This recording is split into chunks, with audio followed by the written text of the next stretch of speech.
ਪੰਜਾਬ 'ਚ ਸਿੱਖਿਆ ਖੇਤਰ ਨੂੰ ਨਵੀਂ ਦਿਸ਼ਾ ਦੇਣ ਲਈ ਮੁੱਖ ਮੰਤਰੀ ਭਗਵੰਤ ਸਿੰਘ ਮਾਨ ਦੀ ਅਗਵਾਈ ਹੇਠ ਪੰਜਾਬ ਸਰਕਾਰ ਵੱਲੋਂ ਸ਼ੁਰੂ ਕੀਤੀ ਗਈ ਸਕੂਲ ਆਫ ਐਮੀਨੈਂਸ ਯੋਜਨਾ ਤੇਜ਼ੀ ਨਾਲ ਸਫਲਤਾ ਵੱਲ ਵਧ ਰਹੀ ਹੈ। ਇਸ ਯੋਜਨਾ ਦਾ ਮਕਸਦ ਸਰਕਾਰੀ ਸਕੂਲਾਂ ਦੇ ਵਿਦਿਆਰਥੀਆਂ ਨੂੰ ਉੱਚ ਪੱਧਰੀ ਅਤੇ ਆਧੁਨਿਕ ਸਿੱਖਿਆ ਮੁਹੱਈਆ ਕਰਵਾਉਣਾ ਹੈ। ਇਸੇ ਤਹਿਤ ਪੰਜਾਬ ਦੇ 23 ਜ਼ਿਲ੍ਹਿਆਂ 'ਚ 118 ਸਕੂਲ ਆਫ ਐਮੀਨੈਂਸ ਸਥਾਪਿਤ ਕੀਤੇ ਜਾ ਰਹੇ ਹਨ, ਜਿੱਥੇ ਵਿਦਿਆਰਥੀਆਂ ਲਈ ਸਮਾਰਟ ਕਲਾਸਰੂਮ ਅਤੇ ਉੱਚ ਸਿੱਖਿਆ ਸੰਬੰਧੀ ਸਹੂਲਤਾਂ ਪ੍ਰਾਪਤ ਹੋ ਰਹੀਆਂ ਨੇ। ਪੰਜਾਬ ਦੇ ਸਰਕਾਰੀ ਸਕੂਲ ਦੇਸ਼ 'ਚ ਨੰਬਰ 1 ਹਨ।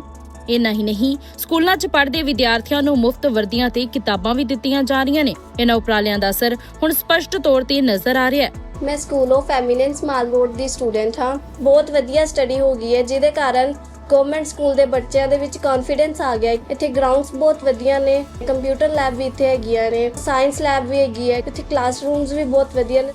ਸਰਕਾਰੀ ਸਕੂਲਾਂ 'ਚ ਦਾਖਲਿਆਂ ਦੀ ਗਿਣਤੀ ਲਗਾਤਾਰ ਵਧ ਰਹੀ ਹੈ ਅਤੇ ਕਈ ਪ੍ਰਾਈਵੇਟ ਸਕੂਲਾਂ ਦੇ ਵਿਦਿਆਰਥੀ ਵੀ ਹੁਣ ਸਰਕਾਰੀ ਸਕੂਲਾਂ ਤੇ ਭਰੋਸਾ ਜਤਾ ਰਹੇ ਨੇ। ਪੰਜਾਬ ਦੇ 100% ਸਕੂਲਾਂ ਦੇ ਵਿੱਚ ਬੱਚੇ ਬੈਂਚਾਂ ਤੇ ਬਹਿੰਦੇ ਆ, ਸ਼ਾਨਦਾਰ ਕਮਰੇ ਬਣਾਤੇ, ਸ਼ਾਨਦਾਰ ਸਮਾਰਟ ਕਲਾਸਰੂਮ ਬਣਾਤੇ। ਹੁਣ ਪ੍ਰਾਈਵੇਟ ਚੋਂ ਹਟਾ ਕੇ ਲੋਕ ਸਰਕਾਰੀ ਸਕੂਲਾਂ 'ਚ ਦਾਖਲੇ ਦਿਵਾ ਰਹੇ ਨੇ ਤੇ ਸਾਡੇ ਬੱਚੇ ਫਸਟ ਆ ਰਹੇ ਨੇ। 4 ਸਾਲਾਂ ਦੇ ਵਿੱਚ ਅੱਜ ਪੰਜਾਬ ਪੜ੍ਹਾਈ ਦੇ ਖੇਤਰ 'ਚ ਕੇਰਲਾ ਨੂੰ ਹਰਾ ਕੇ ਪਹਿਲੇ ਨੰਬਰ ਤੇ ਆ ਗਿਆ ਜੀ, ਪਹਿਲੇ नंबर ਤੇ।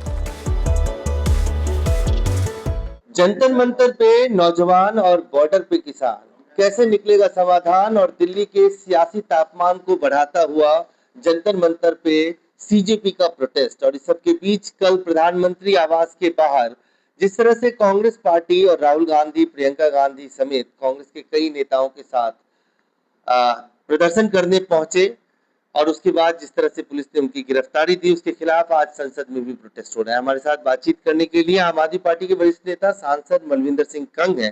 कंग साहब, सबसे पहले तो आपकी पार्टी की भूमिका को लेकर सवाल, क्योंकि कल संजय सिंह ने ये कहा, एक ट्वीट किया जिसमें उन्होंने कहा कि प्रधानमंत्री ने सीजेपी के प्रोटेस्ट से ध्यान डाइवर्ट करने के लिए राहुल गांधी को अपने घर के बाहर प्रदर्शन करने के बुलाया।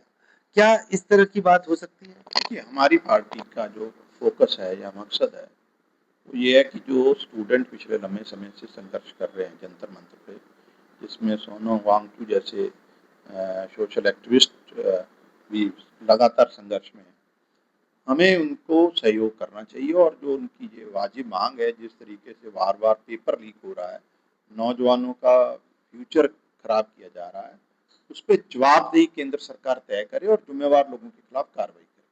और ये समाज सबको एकजुट होकर मुद्दे पे फोकस होना चाहिए, ना कि अपनी अपनी राजनीति।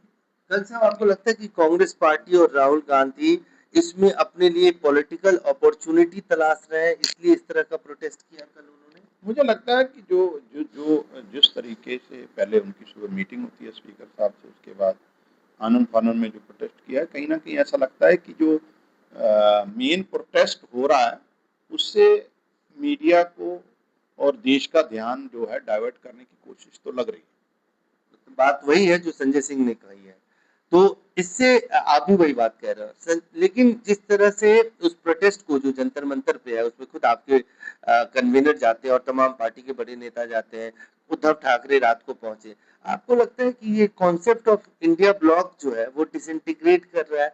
किसी भी एक मुद्दे पे साथ नहीं है लोग। कुछ लोग, अब तो आम आदमी पार्टी उसका सदस्य भी, मेंबर भी नहीं है, लेकिन इंडिया ब्लॉक का कॉन्सेप्ट अब जो है खत्म हो चुका है। देखिए, अगर बीजेपी को हराना है, देश में अगर लोकतंत्र को बचा के रखना है, संवैधानिक संस्थाओं की इंडिपेंडेंस बरकरार रखनी है, तो सभी लोगों को अपने निजी इंटरेस्ट छोड़कर, अपोजिशन को खासकर, और मुद्दा आधारित राजनीति करनी चाहिए। और जो बड़ी पार्टी होती है, स्वाभाविक तौर पर जिम्मेवारी उसकी सबसे ज्यादा रहती है। तो आपको लगता है कि चाहे पेपर लीक हो, नीट हो, ऐसे छात्रों के मुद्दे हो, इस पे अगर सहयोग की अपेक्षा हो तो एक बार फिर कांग्रेस और आम आदमी पार्टी एक मंच पे आ सकते हैं अगर कांग्रेस अप्रोच करे? मुझे लगता है ये तो पार्टी लीडरशिप तय करेगी, लेकिन हमारा तो मकसद यही है कि नीट को लेकर विद्यार्थी जो संघर्ष कर रहे हैं उस पर एक सार्थक कंक्लूजन होना चाहिए। एक ट्रांसपेरेंट मैकेनिज्म भारत सरकार बनाए और कंसर्न आदमियों जो लोग हैं उनके खिलाफ कार्रवाई हो, और आने वाले समय में भी जो गंभीर मुद्दे हैं ऐसे देश के, उस पे फोकस आधारित राजनीति होना चाहिए, अपनी डपली अपना राग नहीं होना। एक आखिरी सवाल, किसान भी शंभू बॉर्डर पर पहुंच चुके हैं, एक बार फिर वो दिल्ली आना चाहते हैं। बीजेपी कह रही है कि इस क्राइसिस में आप लोग फ्यूल डालने का काम कर रहे हैं आम आदमी पार्टी को।